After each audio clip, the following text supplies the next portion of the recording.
बहुत ही दुखद घटना है, बहुत अफसोसनाक है। इंसानियत शर्मसार हुई है, इंसानियत का कत्ल है। जिस तरह से बांग्लादेश के अंदर लगातार हिंदुओं के ऊपर हमले हो रहे हैं, बहुत बहुत दुखद घटना है। और ख़ास तौर पर अभी जिस तरह से जिस बच्चे को उन्होंने जिस बर्बरता के साथ उसकी हत्या करी और हत्या कर कर उसको जिस तरह से पेड़ पर लटकाकर जिस तरह से उसके साथ व्यवहार किया गया, बहुत दुखद है। मैं पूछना चाहता हूं बांग्लादेशियों से,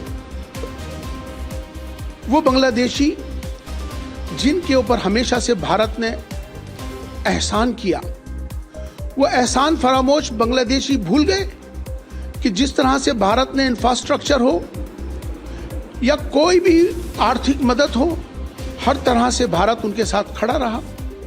आज ये वो जिस तरह के व्यवहार कर रहे हैं, बहुत अफसोस की बात है।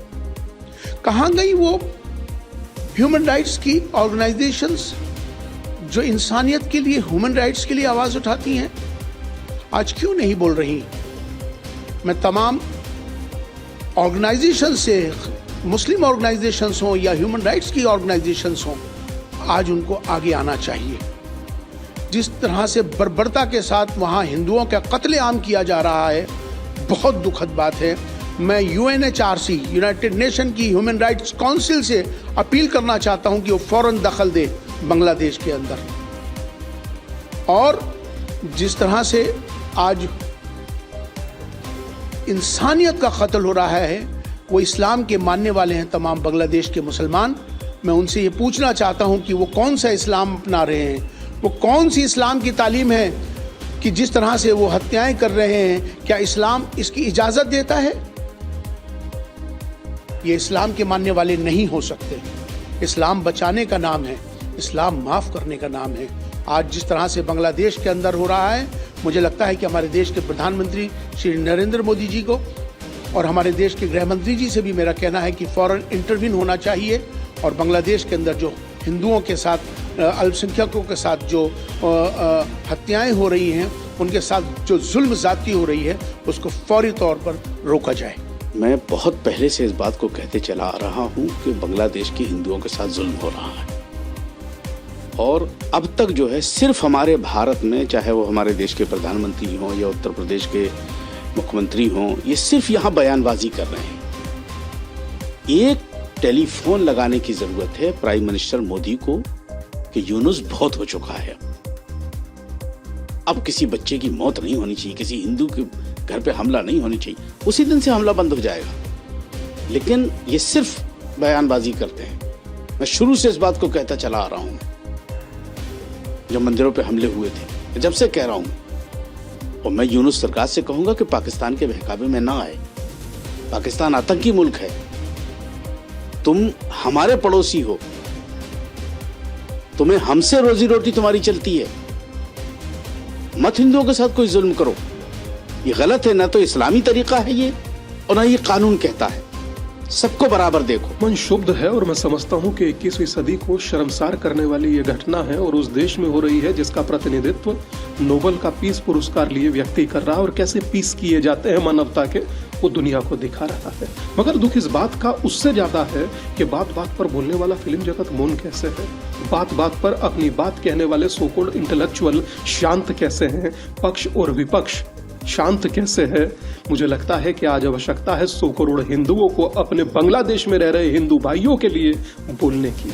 दीपू चंद्र दास की मैं समझता हूँ मात्र इतनी सी गलती है, आदरणीय है, कि वो हिंदू था। और हिंदू होना इस देश में गुनाह नहीं हो सकता, अपराध नहीं हो सकता। मगर वर्तमान मैं कहूं कि बांग्लादेश में जो हो रहा है, पहले मंदिर तोड़े गए, आज हम लोगों को मारा जा रहा है, किस तरह से बर्बरता पूर्वक मारा जा रहा है। मैं सच में कहूं तो मैं निशब्द हूं और दुखी हूं, व्यथित हूं। बस इतना सा जरूर कहूंगा कि आज हिंदू खतरे में है। स्वामी जी, बांग्लादेश में चुनाव होने जा रहे हैं और जो वहाँ पर जो ये लोग जो हत्या कर रहे हैं उसमें कि पड़ोसी देश के लोगों का भी हाथ शामिल है। मैं कहता हूँ बोंडी बीच हो, लंदन हो या जर्मनी, दुनिया के अंदर कहीं हो, तार वहीं से जुड़ते हैं। कोई कुकृत्य हो, तार वहीं से जुड़ते हैं। और रही बात, मैं समझता हूँ कि SIR अब इस देश में होना बहुत जरूरी हो चुका है। हो और इस तरह से हो कि देश से निकाल घुसपैठियों को बाहर किया जाए और वहां से लाने वाले जो हिंदू शरणार्थी हैं उन्हें यहाँ लाया जाए। मुझे लगता है लोग मौन कैसे हो गए जो संसद में खड़े होकर जिहाद की बात कर रहे थे। और आज भाईचारा दिखाने की आवश्यकता है। बोले भारत का मुसलमान कि मैं आज बांग्लादेश के हर मुसलमान से अपना ताल्लुक तोड़ता हूं। लानत है ऐसी मित्रता पर जो अपने भाइयों को मारे, जो अपने रहने वाले शरणार्थियों को मारे। पहले पाकिस्तान में शून्य कर दिए गए, आज बांग्लादेश की ये स्थिति है। मैं समझता हूं कि अगर आज हम लोग मुखर होकर प्रतिकार नहीं किए, कल यही स्थिति यहाँ भी होगी। देखिए, बांग्लादेश में जो फिलहाल हो रहा है वो ओवरऑल तो एक दर्शाता है कि बांग्लादेश के अंदर जो मुस्लिम लीनिंग एलिमेंट्स हैं, मुस्लिम लीनिंग पब्लिक ओपिनियन बढ़ गया है। अवामी लीग जो प्रोपोगेट करती थी, जिसके लिए खड़ी थी सेकुलर बांग्लादेश, उससे हट करके अब बांग्लादेश की मेजॉरिटी, शायद मेजॉरिटी ओपिनियन इस तरफ जा रहा है कि बांग्लादेश को एक इस्लामिक देश बनाना है।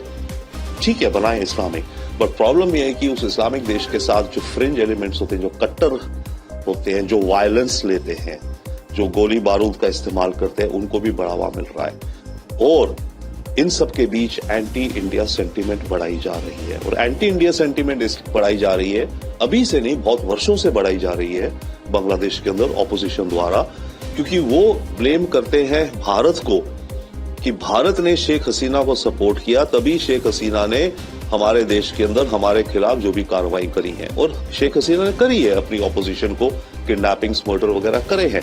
पर ये तो बांग्लादेश की चलन है पॉलिटिक्स का। जब खालिदा जिया दूसरी पार्टी की प्राइम मिनिस्टर थी, उन्होंने शेख हसीना की पार्टी को लोगों को किडनैप करवाया, मरवाया। शेख हसीना के ऊपर खुद ग्रेनेड अटैक हुए थे। तो जब शेख हसीना सत्ता में आई, उन्होंने वापस वैसा ही करा। तो ये बांग्लादेश की इंटरनल पॉलिटिक्स का रिदम है। बट इसको भुनाया गया बाय द ओपोनेंट्स, एंड खास करके जो कि एंटी इंडिया एलिमेंट्स है, ये दर्शाते हुए कि शेख हसीना जो भी कर रही है, जो भी कर पा रही है, क्योंकि इसको भारत से शय है। अगर इसको भारत से इतनी शय ना होती तो ये ऐसी कार्रवाई ना करती। तो ये पब्लिक सेंटिमेंट नैरेटिव बांग्लादेश में कई वर्षों से बन रहा था, बनाया गया। अब जब शेख हसीना सत्ता से उतरी है और वो भारत आ गई हैं, तो ऑब्वियसली एंटी इंडिया सेंटिमेंट और ज्यादा बढ़ गया और उनको एक ब्लेम देने का मौका मिल गया बांग्लादेश के अंदर। अब इसी में फॉरेन एजेंसीज जिनको मौका चाहिए, आपकी पाकिस्तान की ISI हो गई, और भी कुछ हो सकते हैं। और ISI तो पहले से ही, जमात जो पॉलिटिकल पार्टी है बांग्लादेश की, जो ट्रेडिशनली प्रो पाकिस्तान थी, उसका जो यूथ विंग है, उनको ISI पहले से ही कई वर्षों से पैसे देके ट्रेनिंग करके रिलीजियस एजुकेशन इत्यादि में उनको रेडिकलाइज कर रही थी, पहले से कर रही थी। अब जब स्टूडेंट मूवमेंट द्वारा शेख हसीना का तख्ता पलट हुआ, तो ISI को और मौका मिल गया बांग्लादेश के अंदर अपनी करतूतों को बढ़ावा देने का और भारत के खिलाफ ओपिनियन क्रिएट करने का और भारत के लिए चुनौतियां खड़ी करवाने का बांग्लादेश बॉर्डर पर। अगले दिनों में चुनाव है बांग्लादेश में, तो वहाँ पे जो मौजूदा सरकार है, या यूँ कहें कि यूनुस के नेतृत्व में जो गतिविधियाँ चल रही है, क्या यूनुस खुद भी नहीं चाहते कि चुनाव इतना जल्दी हो और उनके हाथ से राजपाट चले? देखिए, यूनुस चुनाव को लेकर के जब से इनको एडवाइजर अपॉइंट किया गया, तब से इनका यह कहना था कि बांग्लादेश में हमें मीडिया रिफॉर्म चाहिए, जुडिशियल रिफॉर्म चाहिए, इलेक्टोरल रिफॉर्म चाहिए, नई इलेक्शन लिस्ट बनेंगी इत्यादि इत्यादि, और तब हम इलेक्शंस कराएंगे। तो उसने एक तरह से जो लॉन्ड्री लिस्ट बना दी थी रिफॉर्म्स की, वो तो अगले 5-10 वर्षों में नहीं हो पाते, तो इस तरह से इलेक्शन होनी नहीं थी तब भी। परंतु प्रेशर है इलेक्शन का, क्योंकि देखिए जो पार्टीज, पॉलिटिकल पार्टीज थी, खासकर अवामी लीग की जो ऑपोजिशन में थी, BNP थी, BNP सत्ता में आना चाहती है, सत्ता का सुख भोगना चाहती है, या देश को अपने हिसाब से ले जाना चाहती है। जमात जो पॉलिटिकल पार्टी है वो चाहती है। स्टूडेंट्स का जो रिबेलियन कहें या रेवोल्यूशन कहें, उन्होंने अब अपनी पार्टी बना ली है, CNP, citizens national party, nationalist party, वो चाहते हैं। तो इन सब के बीच में, और दुनिया से भी प्रेशर है एक तरह से कि भाई डेमोक्रेसी है तो इलेक्शन करवाओ। तो इन सब प्रेशर्स के अंदर यूनुस इस इलेक्शन के लिए एग्री हुए या इलेक्शन की तरफ बांग्लादेश जा रहा है जनवरी या फरवरी में, परंतु हादसे जो हो रहे हैं जैसे कि कल जो इसकी डेथ हुई है, हादी की किलिंग, ऐसे में बांग्लादेश के अंदर जिस तरह के माहौल बन रहे हैं, मॉब सड़कों पे उतर रहे हैं, अखबारों को जलाया जा रहा है, अखबारों के दफ्तरों को, एडिटर्स को, जर्नलिस्ट को, ये सब एक तरह की अनार्की की तरफ जाता दिखता है देश। तो ऐसे में चांस ये भी है, संभावना है कि देश में इमरजेंसी डिक्लेयर कर दें तो यूनुस शायद कुछ टाइम और चल जाए, या बांग्लादेश की आर्मी कोई कदम उठाए। आप ये देखिए, बांग्लादेश की आर्मी अभी तक कोई सामने नहीं आई है। जो भी देश में हो रहा है, बांग्लादेश की आर्मी एक तरह से पीछे खड़ी है। जो भी ये हिंसा हो रही है उसे पुलिस जाके कुछ कर रही है या आर्मी कुछ करा दे रही है, पर इफेक्टिव नहीं दिख रहे हैं। तो या तो बांग्लादेश की आर्मी को कुछ इफेक्टिव रोल प्ले करना पड़ेगा, और अगर वो इफेक्टिव रोल प्ले करेगी तो फिर इलेक्शन होंगी या नहीं होंगी, यूनुस ही रहेंगे। तो ये सारी चीजें आई थिंक अभी बहुत ही वेरिएबल और ओपन टू क्वेश्चन है फिलहाल।